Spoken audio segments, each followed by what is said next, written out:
Hello friends, स्वागत है आप सभी का एक बार फिर से आपके अपने यूट्यूब चैनल विलेजर्स कॉन्सेप्ट में। तो फ्रेंड्स, आज जो सेशन लेके आए हैं इसमें हम लोग एक बार फिर से एडुटेरिया पब्लिकेशन का समान अध्ययन का बुक देखेंगे। ये बुक जो है इसमें 7500 प्लस एमसीक्यूज जो है दिया गया है, तो इसको हम लोग डेली बेसिस पे जो है कवर कर रहे हैं और प्रत्येक दिन हम लोग इसका 2 मॉडल प्रैक्टिस सेट देख रहे हैं। तो आज के सेशन में हम लोग इसका प्रैक्टिस सेट नंबर 25 और 26 इस दोनों सेट के जो क्वेश्चन है टोटल 100 इसको कवर करेंगे। ठीक है, तो आइए शुरू करते हैं आज का सेशन। लेकिन उससे पहले अगर आप लोग हमारे चैनल पर नए हो तो इस चैनल को सब्सक्राइब कर लीजिएगा। और फ्रेंड्स, इससे पहले का जो वीडियो अपलोड किए हैं अगर आप लोग वो वीडियो नहीं देखे हैं तो इस वीडियो के डिस्क्रिप्शन में उस सारी वीडियो का लिंक यहाँ पे दे दिया जाएगा, आप लोग यहाँ से देख लीजिए या फिर हमारे चैनल के प्लेलिस्ट में भी जाकर आप लोग उस वीडियो को देख सकते हैं। चैनल पर अगर नए विजिट करोगे तो प्लीज इस चैनल को सब्सक्राइब कर लीजिएगा। बगल में बेल आइकन होगा, उसको प्रेस करना बिल्कुल मत भूलिएगा। वीडियो अगर अच्छी लगे तो लाइक जरूर कर दीजिएगा और अपने दोस्तों में भी इसको शेयर जरूर कीजिएगा। ठीक है दोस्तों, तो आइए शुरू करते हैं आज का सेशन और देखते हैं प्रैक्टिस सेट 25 का पहला क्वेश्चन क्या दिया हुआ है।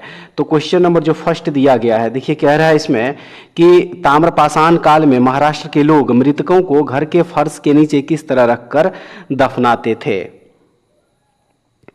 सही आंसर है इसका उत्तर से दक्षिण की ओर, उत्तर से दक्षिण की ओर याद रखना है। ऑप्शन नंबर ए में इसका सही आंसर दिया गया है। विंध्य क्षेत्र के किस शिलाश्रय से सर्वाधिक मानव कंकाल प्राप्त हुए थे। तो ये घाघरिया से जो है सबसे ज्यादा मानव कंकाल प्राप्त हुए थे। याद रखिएगा ऑप्शन नंबर जो बी दिया गया है बिल्कुल सही आंसर है। और निम्न में से किस विदुषी ने वाद विवाद में अजय याज्ञवल्क्य को चुनौती दी थी। सही आंसर है गार्गी। ठीक है, गार्गी जो है इसका राइट आंसर हो जाएगा। ऑप्शन नंबर डी जो दिया गया है बिल्कुल सही है। और अगला प्रश्न में कह रहा है कि चोल अभिलेखों में भूमि की विभिन्न श्रेणियों का उल्लेख किया गया है। उपर्युक्त में से कौन सा या कौन से इसमें से सही सुमेलित है। बी इसका राइट आंसर हो जाएगा केवल 3। ठीक है, पल्ली छद्म जो दिया हुआ है जैन संस्थानों को दान में दी गई भूमि है, यह सही सुमेलित है। तो ऑप्शन नंबर जो बी दिया गया है सही आंसर हो जाएगा। फ्रेंड्स, अगर वीडियो अच्छी लगे तो इस वीडियो को लाइक जरूर कर दीजिएगा। ठीक है, नेक्स्ट क्वेश्चन है, दिल्ली में पुराना किला के सामने खैरुल मंजिल नामक मस्जिद का निर्माण किससे करवाया था। सही है इसका माहम अंगा। ठीक है, माहम अंगा जो है राइट आंसर हो जाएगा। देखिए ऑप्शन नंबर जो डी दिया गया है बिल्कुल सही आंसर है। ठीक है, और फ्रेंड्स एक बार आप लोग कमेंट्स करके जरूर बताइएगा कि ये जो प्रैक्टिस सेट है इसका क्वेश्चन जो है आप लोगों को किस लेवल का क्वेश्चन लगता है। ठीक है, नेक्स्ट है, टोडरमल को निम्नलिखित में से किस नाम से जाना जाता था। तो इन्हें मुशर्रिफ ए दीवान के नाम से जाना जाता था। याद रखना है, ऑप्शन नंबर जो सी दिया गया है बिल्कुल सही है। अगला प्रश्न में कह रहा है कि भारतीय इतिहास में अब्दुल हमीद लाहौरी कौन थे। तो यह शाहजहां के शासनकाल में एक आधिकारिक इतिहासकार थे। क्या है, ऑप्शन नंबर बी इसका सही आंसर हो जाएगा। उसके बाद जो अगला क्वेश्चन है, हम बहुत बड़ी भूल करेंगे यदि हम बिहार की जनता और उनके मंत्रिमंडल को लीग के नेताओं के हिंसक व असभ्य आक्रमणों के आगे छोड़ देंगे। वर्ष 1946 में उपयुक्त कथन किसने कहा था। तो ये कथन कहा था सरदार पटेल ने। ठीक है, सरदार पटेल ने ये कहा था। तो ऑप्शन नंबर बी में इसका सही आंसर दिया गया है। 1905 में बनारस में आयोजित कांग्रेस के 21वें अधिवेशन की अध्यक्षता निम्नलिखित में से किसने की थी। गोपाल कृष्ण गोखले के द्वारा जो है ये अध्यक्षता किया गया था। सी इज द राइट आंसर। उसके बाद चलिए अब नेक्स्ट क्वेश्चन जो दिया गया है उस क्वेश्चन को देख लें। क्वेश्चन नंबर 10 जो दिया गया है इसमें है कि किस तिथि को मध्यरात्रि को रावी नदी के तट पर जवाहरलाल नेहरू ने नया तिरंगा झंडा फहराया तथा स्वतंत्रता की घोषणा का प्रस्ताव पढ़ा था। तो वह तिथि था 31 दिसंबर 1929 ईस्वी। ऑप्शन नंबर सी में इसका राइट आंसर दिया गया है। 1857 के विद्रोह के समय पटना डिवीजन का कमिश्नर कौन था। विलियम टेलर जो है उस समय पटना डिवीजन के कमिश्नर थे। तो ऑप्शन नंबर जो सी दिया गया है इस क्वेश्चन का राइट आंसर होगा। बिहार में 1835 ईस्वी में पहला जिला स्कूल कहाँ खोला गया था। 1835 ईस्वी में बिहार में पहला जिला स्कूल कहाँ खोला गया था। सही आंसर इसका हो जाएगा पटना। ऑप्शन नंबर बी जो दिया गया है देखिए इस क्वेश्चन का सही आंसर है। और नेक्स्ट है, भारत का पहला इंडियन बायोलॉजिकल डेटा सेंटर कहाँ स्थापित किया गया है। तो यह स्थापित किया गया है हरियाणा में। कहां पे, हरियाणा। ऑप्शन नंबर सी है बिल्कुल सही। और बिहार में गांधी जी द्वारा पहला स्कूल कहां स्थापित किया गया था। बहरवा लखनसेन गांव में। बहरवा लखनसिंह गांव में जो है गांधी जी के द्वारा पहला स्कूल स्थापित किया गया था। तो ऑप्शन नंबर ए इस क्वेश्चन का राइट आंसर हो जाएगा। अगला है प्रत्यक्ष निर्वाचन किसे कहते हैं? प्रत्यक्ष निर्वाचन किसे कहते हैं? याद रखिएगा, जनता द्वारा प्रतिनिधि चुनना ही प्रत्यक्ष निर्वाचन कहलाता है। तो ऑप्शन नंबर जो सी है बिल्कुल सही होगा। अगला प्रश्न है राज्य निर्वाचन आयुक्त का दर्जा किसके समकक्ष होता है? तो यह उच्च न्यायालय के न्यायाधीश के समकक्ष होता है, याद रखना है। ऑप्शन नंबर सी हो जाएगा बिल्कुल सही। निम्नलिखित में से कौन राज्य सूचना आयोग के मुख्य एवं अन्य सूचना आयुक्तों को कदाचार एवं अक्षमता के आधार पर हटा सकता है? तो वह है राज्यपाल, याद रखना है। ऑप्शन नंबर बी में इसका सही आंसर है। राष्ट्रपति द्वारा प्रथम पिछड़ा वर्ग आयोग कब गठित किया गया? 29 जनवरी 1953 ईस्वी को जो है राष्ट्रपति के द्वारा प्रथम पिछड़ा वर्ग आयोग गठित किया गया था। डी इसका सही आंसर होगा। और चलिए अब अगला क्वेश्चन जो दिया गया है इसको देखते हैं। भारतीय संविधान की निम्नलिखित में से कौन सी विशेषताएं अमेरिकी संविधान से ली गई है? नीचे दिए गए कूट से सही उत्तर का चयन कीजिए। बी सही आंसर है। 1 और 3 मौलिक अधिकार और न्यायिक समीक्षा, ये दोनों के दोनों जो है अमेरिकी संविधान से लिया गया है। तो ऑप्शन नंबर बी इसका सही आंसर होगा। चलिए अब अगला क्वेश्चन जो है उस क्वेश्चन को देख लें। निम्नलिखित में से किस निकाय की वार्षिक रिपोर्ट भारत के राष्ट्रपति द्वारा संसद के समक्ष नहीं रखी जाती है? तो वह है राष्ट्रीय मानवाधिकार आयोग। ऑप्शन नंबर बी जो है सही होगा। भूसंति की अवधारणा किसने प्रतिपादित की थी? भूसन्नति की अवधारणा किसने प्रतिपादित की थी? तो यह प्रतिपादित किया गया था हॉल एवं डेन के द्वारा। हॉल एवं डेन, याद रखना। ऑप्शन नंबर सी होगा बिल्कुल सही। निम्नलिखित में कौन मृदा से संबंधित है? निम्नलिखित में कौन मृदा से संबंधित है?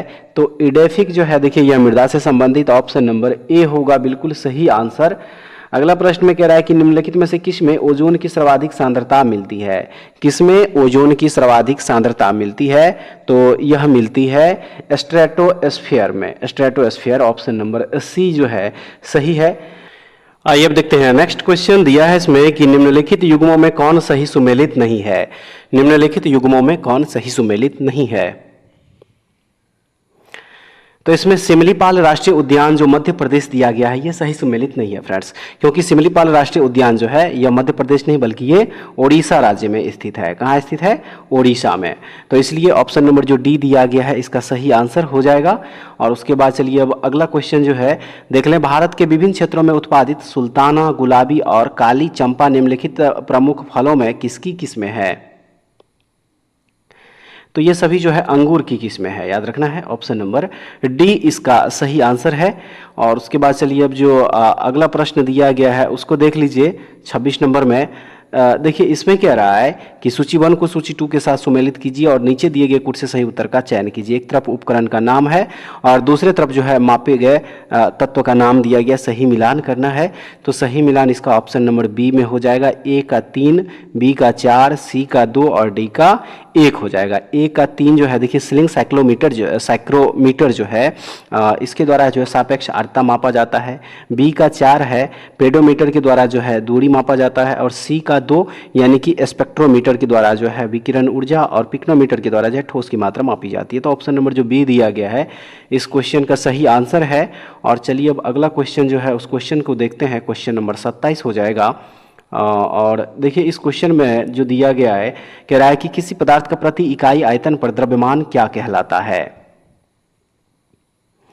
तो यह घनत्व कहलाता है, डेंसिटी। ऑप्शन नंबर डी जो दिया गया है सही आंसर है। विद्युत इंसुलेटर का गुण क्या है? विद्युत इंसुलेटर का क्या गुण है? बिजली का संचालन ना करना। ऑप्शन नंबर जो बी है इसका राइट आंसर हो जाएगा। समतल दर्पण में हमारे चेहरे की छवि कैसी बनती है? समतल दर्पण में हमारे चेहरे की छवि कैसी बनती है? तो आभासी बनती है, याद रखना। ऑप्शन नंबर बी में सही आंसर दिया गया है। थायरॉक्सिन के संश्लेषण के लिए कौन सा तत्व आवश्यक है? आयोडीन। थायरॉक्सिन के संश्लेषण के लिए कौन सा तत्व आवश्यक है? तो वह तत्व है iodine. Option number B is the right answer. किसी तत्व की आयनन ऊर्जा किस पर निर्भर करती है? किसी तत्व की आयनन जो ऊर्जा है वह किस पर निर्भर करती है? तो याद रखिएगा यह उसके परमाणु आकार पर निर्भर करती है। ऑप्शन नंबर ए इसका सही आंसर होगा। अमोनियम क्लोराइड के एक अणु में कितने परमाणु होते हैं? तो इसमें 6 परमाणु होते हैं, याद रखना। ऑप्शन नंबर सी इसका सही आंसर हो जाएगा। आइए अब देखते हैं अगला प्रश्न। परमाणुओं में धनावेशित कणों की उपस्थिति को सर्वप्रथम किसने दर्शाया था? तो ये रदरफोर्ड के द्वारा जो है दर्शाया गया था। ऑप्शन नंबर ए इसका सही आंसर होगा। अल्फा कण के 2 धन आवेश होते हैं, इसका द्रव्यमान लगभग बराबर होता है किसके? हीलियम के 1 परमाणु के नाभिक के बराबर होता है। तो ऑप्शन नंबर जो बी दिया गया है इसका सही आंसर है। और अगला प्रश्न में दिया गया है कि सिल्वर नाइट्रेट का घोल किसी एक के अध्ययन में इस्तेमाल होता है? तो यह गॉल्जी उपकरण के अध्ययन में इस्तेमाल होता है। ऑप्शन नंबर बी में सही आंसर दिया गया है। कोशिका में लिपिड अणुओं को निम्न के द्वारा संश्लेषित किया जाता है, किसके द्वारा जो है संश्लेषित किया जाता है? सही है, चिकनी अंतर्द्रवी जालिका के द्वारा जो है संश्लेषित किया जाता है फ्रेंड्स। ऑप्शन नंबर ए हो जाएगा इस क्वेश्चन का राइट आंसर। किसने स्पष्ट किया कि कोशिका विभाजित होती है और नई कोशिकाओं का निर्माण पूर्व स्थित कोशिकाओं के विभाजन से होता है? यह स्पष्ट किया गया था विर्चो के द्वारा, जो कि ऑप्शन नंबर बी इसका सही आंसर है। आइए अब अगला प्रश्न देख लीजिए। सर्वप्रथम विटामिन शब्द का प्रयोग फंक ने किया था, जबकि विटामिन सिद्धांत एवं उसकी भूमिका की खोज किसने की थी? तो यह खोज किया था एन आई लोनिन द्वारा, जो कि ऑप्शन नंबर ए है इसका सही आंसर। अगला प्रश्न में है निम्नलिखित में से नवीकरणीय योग्य संसाधन नहीं है, इनमें से कौन सा? थोरियम जो है यह नवीकरणीय योग्य संसाधन नहीं है। ज्वार शक्ति, भूतापीय ऊष्मा और विकिरण ऊर्जा जो है ये सभी के सभी नवीकरणीय योग्य संसाधन है। तो ऑप्शन नंबर जो ए है इसका सही आंसर हो जाएगा। किस एंजाइम की उपस्थिति के कारण HIV अपना आकार अक्सर बदल देता है? रिवर्स ट्रांसक्रिप्टज जो है, रिवर्स ट्रांसक्रिप्टेज एंजाइम, इसी के वजह से। तो ऑप्शन नंबर क्या हो जाएगा इसका? डी सही हो जाएगा। निम्नलिखित में से किसका हृदय सिरायुक्त होता है? किसका हृदय सिरायुक्त होता है? तो मत्स्य यानी कि मछली का जो है हृदय सिरायुक्त होता है। ऑप्शन नंबर सी में इसका राइट आंसर दिया गया है। किसी व्यक्ति के पाचन तंत्र की जांच करने के लिए किस यंत्र का प्रयोग किया जाता है? इंडोस्कोपी का प्रयोग किया जाता है पाचन तंत्र की जांच के लिए। तो ऑप्शन नंबर बी इसका सही आंसर हो जाएगा। बाह्य कर्ण का कठोर लचीला भाग किसका बना होता है? उपास्थि का बना होता है फ्रेंड्स। ऑप्शन नंबर सी में सही आंसर दिया गया है। निम्न देशों में से किस एक के द्वारा पहली बार उच्च उपज किस्म के बीज विकसित किए गए थे? मैक्सिको के द्वारा। सी होगा इसका सही आंसर। सिक्योरिटी पेपर मिल कहाँ स्थित है? सिक्योरिटी पेपर मिल कहाँ स्थित है? तो यह स्थित है होशंगाबाद। Option C. शेक्सपियर की रचना a midsummer night's dream क्या है? तो यह एक कॉमेडी है। ऑप्शन नंबर डी में सही आंसर दिया गया है। बायगा जनजाति मुख्यतः निम्न में से किस राज्य में पाई जाती है? बायगा जनजाति मुख्यतः निम्न में से किस राज्य में पाई जाती है? तो यह मध्य प्रदेश में पाई जाती है। ऑप्शन नंबर बी होगा बिल्कुल सही। और अगला प्रश्न में कह रहा है कि ट्राइफेड के बारे में निम्नलिखित में से कौन सा कथन सही नहीं है?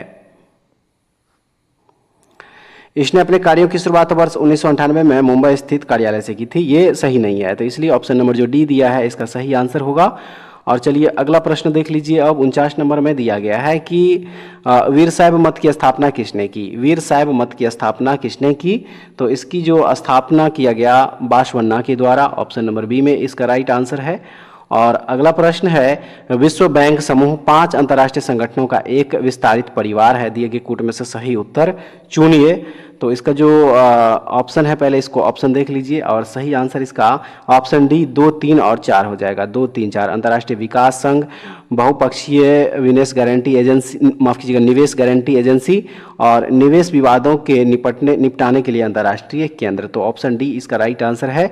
और चलिए अब कुछ जो अस्मरणीय तथ्य दिया गया है उसको देख लेते हैं। तो इसमें जो है जैन धर्म के बारे में दिया गया है। देखिए जैन धर्म के संस्थापक कौन थे? ऋषभदेव। जैन धर्म के 22वें एवं 23वें तीर्थंकर क्रमशः कौन थे? तो अरिष्टनेमी और पार्श्वनाथ। नेक्स्ट जो दिया गया है वह है महावीर स्वामी जैन धर्म के 24वें एवं अंतिम तीर्थंकर हुए। महावीर स्वामी का जन्म 540 ईसा पूर्व में कुंडग्राम वैशाली में हुआ। महावीर स्वामी की मृत्यु 468 ईसा पूर्व में पावापुरी नालंदा में हुआ था। उसके बाद जो है दिया गया है कि महावीर के बचपन का नाम वर्धमान था। इन्होंने 30 वर्ष की आयु में सन्यासी जीवन को स्वीकारा तथा 12 वर्षों की कठिन तपस्या के उपरांत रीजू पालिका नदी के तट पर साल वृक्ष के नीचे जो है इनको ज्ञान प्राप्त हुआ था। महावीर ने अपने शिष्यों को 11 गंधर्वों में विभाजित किया। महावीर पुनर्जन्म एवं कर्मवाद में विश्वास रखते थे और स्यादवाद और अनेकांतवाद संबंधित है किससे, तो जैन धर्म से। प्रथम जैन भिक्षुणी कौन थी, तो चंपा। महावीर के प्रथम अनुयायी कौन थे, उनके दामाद जामिल। ठीक है, और देखिए यहाँ पे जैन संगीतियाँ दिया गया है। जैन संगीतियाँ जो देखिए प्रथम जैन संगीतियाँ हुआ था कब हुआ था, 300 ईसा पूर्व। कहाँ पे, पाटलिपुत्र। अध्यक्ष कौन थे, स्थूलभद्र। द्वितीय जो जैन संगीतियाँ हुआ था वह 512 ईस्वी में हुआ था बल्लभी में, और इसके अध्यक्ष कौन थे, तो क्षमा श्रवण। तो इसको भी जो है आप लोग याद रखिएगा। ठीक है, अब चलिए अगला प्रैक्टिस सेट जो दिया गया है उसको देख लेते हैं। Practice set number 26। इसका जो पहला क्वेश्चन दिया गया है, क्वेश्चन नंबर फर्स्ट, कह रहा है कि किसी वस्तु से प्रकाश के गुजरने की घटना क्या कहलाती है। किसी वस्तु से प्रकाश के गुजरने की घटना क्या कहलाती है, तो सही है अपवर्तन। क्या कहलाती है, अपवर्तन कहलाती है। बी हो जाएगा इस क्वेश्चन का सही आंसर। फ्यूज तार का विशिष्ट प्रतिरोध कैसा होता है।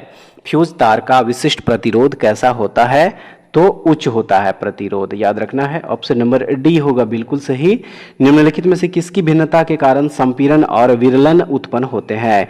किसकी भिन्नता के कारण, तो यह होता है हवा के दबाव की वजह से, जो कि ऑप्शन नंबर बी में दिया गया है, सही आंसर है। निम्नलिखित में से कौन सा परमाणु के बारे में सत्य नहीं है। इनमें से कौन सा परमाणु के बारे में सत्य नहीं है, तो देखिए दो तत्वों के परमाणु समान होते हैं, यह सत्य नहीं है। ऑप्शन नंबर ए होगा बिल्कुल सही आंसर। धातुओं के पतली तार के रूप में ढालने की विशेषता क्या कहलाती है, तन्यता कहलाती है फ्रेंड्स। ऑप्शन नंबर ए होगा सही आंसर। निम्नलिखित में से कौन सा क्षारीय विलयन नहीं है। निम्नलिखित में से कौन सा क्षारीय विलयन नहीं है, तो एल्यूमिनियम हाइड्रोक्साइड जो है यह एक क्षारीय विलयन नहीं है। ऑप्शन नंबर डी हो जाएगा सही। निम्नलिखित में से कौन सा नीले लिटमस को लाल कर देता है। सिरका जो है देखिए ये नीले लिटमस को क्या करता है, तो लाल कर देता है। ऑप्शन नंबर डी है सही आंसर। उसके बाद तत्वों फ्लोरीन, क्लोरीन, ब्रोमीन, आयोडीन और स्टैटिन को सामान्यतः किस नाम से जाना जाता है,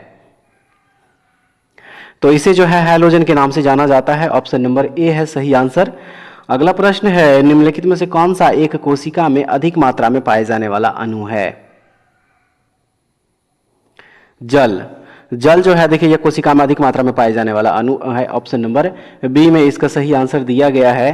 पौधों में लचीलापन किस ऊतक के कारण होता है, वह कौन सा ऊतक है जिसके वजह से पौधों में लचीलापन आता है, तो सही आंसर इसका हो जाएगा देखिए कॉलेनकाइमा जो टिश्यू यानी कि ऊतक है, इसी की वजह से लचीलापन होता है, कॉलेनकाइमा याद रखिएगा। ए इसका राइट आंसर हो जाएगा। चलिए नेक्स्ट देख लीजिए। नेक्स्ट जो दिया गया है इसमें है कि अमीबा में प्रजनन कैसे होता है। अमीबा में प्रजनन कैसे होता है, तो द्विखंडन के द्वारा जो है अमीबा में प्रजनन होता है। ऑप्शन नंबर बी होगा सही। अगला प्रश्न है, निम्नलिखित में से कौन परिसंचरण तंत्र का अंग नहीं है। कौन परिसंचरण तंत्र का अंग नहीं है, तो बड़ी आंत जो है यह परिसंचरण तंत्र का अंग नहीं है। ऑप्शन नंबर डी है इसका सही आंसर। आइए अब अगला प्रश्न देख लीजिए फ्रेंड्स। कह रहा है कि निम्नलिखित में से किन पौधों को जड़, तना और पत्तियों में विभेदित नहीं किया जा सकता है, तो यह है एस्पायरोगैरा, जो कि ऑप्शन नंबर सी में सही आंसर दिया गया है। उसके बाद जो अगला प्रश्न हो जाएगा इसमें कह रहा है कि निम्न में कौन सा जोड़ा निम्न लक्षणों को दर्शाता है।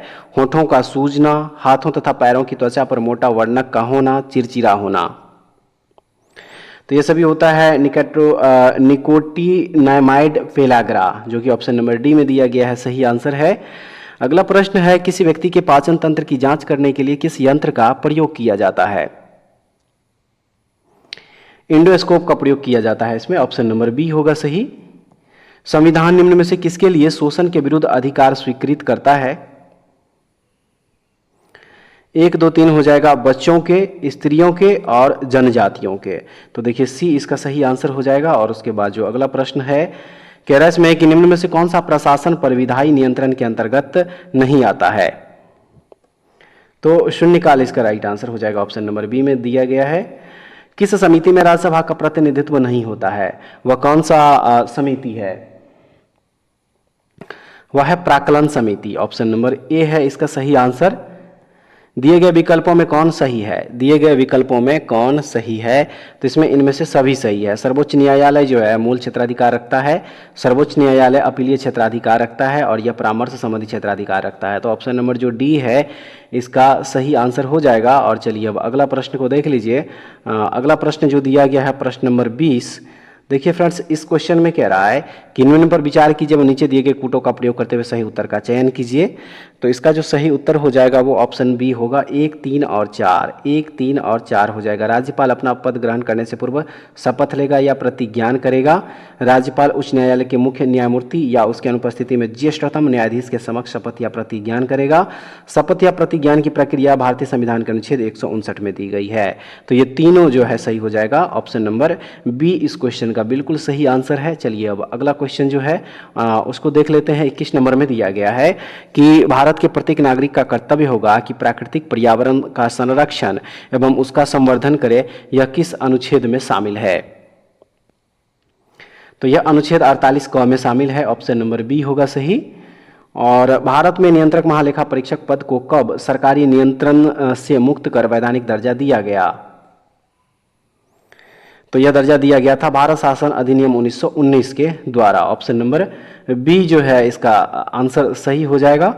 अगला प्रश्न जो दिया गया है इसमें देखिए, इसमें कह रहा है सूची 1 को सूची 2 से सुमेलित करें और सूचियों के नीचे दिए गए कूट का प्रयोग करके सही उत्तर चुनिए। जलप्रपात और राज्य जो है यहाँ पे दिया गया है और इसका सही मिलान करना है। ऑप्शन बी होगा सही। ए का 4, बी का 3 है, सी का 2 और डी का 1 हो जाएगा। ए का 4 है यानी कि दूध सागर जलप्रपात जो है यह किस राज्य में है? गोवा में। बी का 3 बरकाना जो है यह कर्नाटक में है। सी का 2 हो जाएगा दुदुमा या डुडुमा जो है यह कहाँ पे है? उड़ीसा में। और किलियूर जलप्रपात जो है यह तमिलनाडु में है। तो ऑप्शन नंबर बी इसका बिल्कुल सही आंसर हो जाएगा। चलिए अगला प्रश्न जो है उसको देख लीजिए।